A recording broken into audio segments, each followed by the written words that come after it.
So this next story actually takes place over a 17-year period. And I didn't even realize that until I told these stories and I realized how they were connected. So I want to tell it tonight with this connection. It actually started, and I said I was opening up for a lot of bands. When I first started in 1977 and 78, I was opening up for a lot of bands that were jazz bands. There was a place called Blues Alley in D.C. I was opening up for people like Tony Williams, jazz players. So I was performing in front of a lot of black audiences. I mean, almost entirely black audiences. And I was struggling the first couple of times, struggling, just doing my act. I was just new at it. All I could do was like my little act from A to B to C to D, and I was just struggling a little bit. So one of my law school classmates came out, and she was a black woman, and she came out and she watched me work in front of somebody, I forget who it was, some act, and after the show, she said, "You know what I thought when you walked out there? There goes the neighborhood."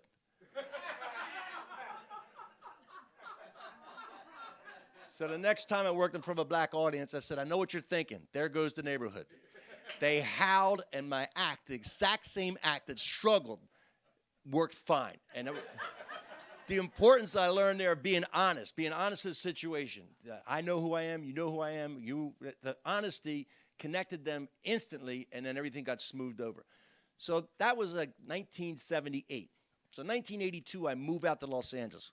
I've been out here for a little while, and there was a young guy who was sort of like a pseudo manager, booker, had a couple of little gigs around named Neil. Now, Neil tells me, he said, "I got a gig for you."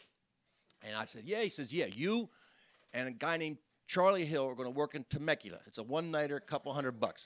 Now, I knew who Charlie Hill was because I was working at the Comedy Store. And Charlie Hill, I'd seen him do a Tonight Show. I'd seen him, he's a Native American Indian, and he did a Tonight Show in a buckskin, jacket, and he's all very authentic, and honest and good.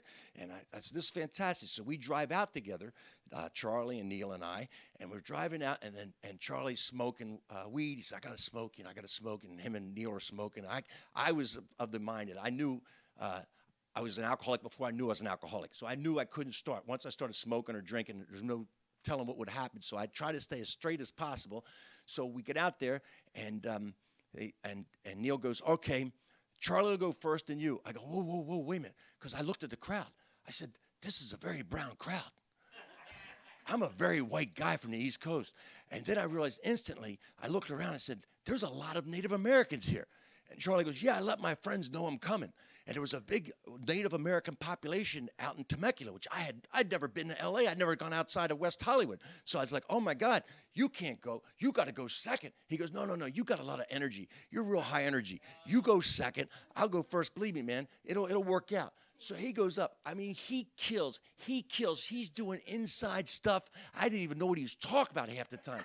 He is killing, man. He kills, doesn't go over, doesn't go long. He does a middle slot. He does like a half an hour, but he destroys. He comes off. Now, Neil's got to come up and bring me on. As he comes back, he must have seen the panic in my face. I got to go up, and Charlie comes up and he says, "Listen, when you go up there, tell him your grandmother was a Cherokee princess." And Neil's introduced me as he tells me this. So I walk up. Now, the instinct to trust him, who I'd never met this guy before, was based upon the truth and the working of that "there goes the neighborhood" line. So I walked up and I said, "I'd like folks to know right off the bat that my grandmother was a Cherokee princess." They howled. They howled.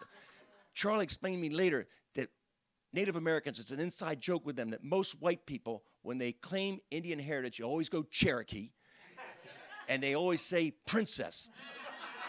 And there's no Cherokee princess. It doesn't exist. So he gave me a slot, man. He gave me a slot. The same thing. I just killed. I killed just that one joke, my same stupid little white boy act, and it just killed. And so I was very happy with that. We drove home, and I became friends with Charlie. We're not like hanging out friends and all, but when I'd see him around, I always had a good feeling for him. Now, cut to 1994. This is 82. Now, 10, 12 years later, 1994, I'm writing for the Roseanne show. And Roseanne's giving birth in this season. She's giving birth on the show. So she comes to me and says, "You got dad issues.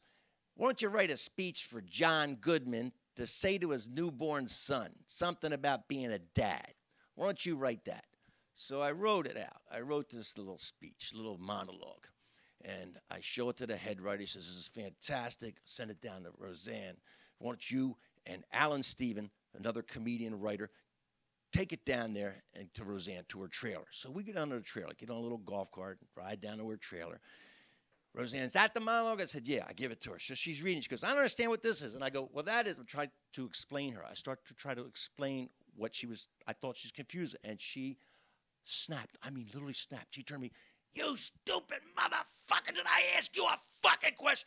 She started screaming at my face, this close, right in my face. Now I start to move. I got fight or flight, man. I got it real tight. I got a real hair trigger, you know. And this was flight time. This was flight. I don't think I could have taken her physically, honestly. This was flight time.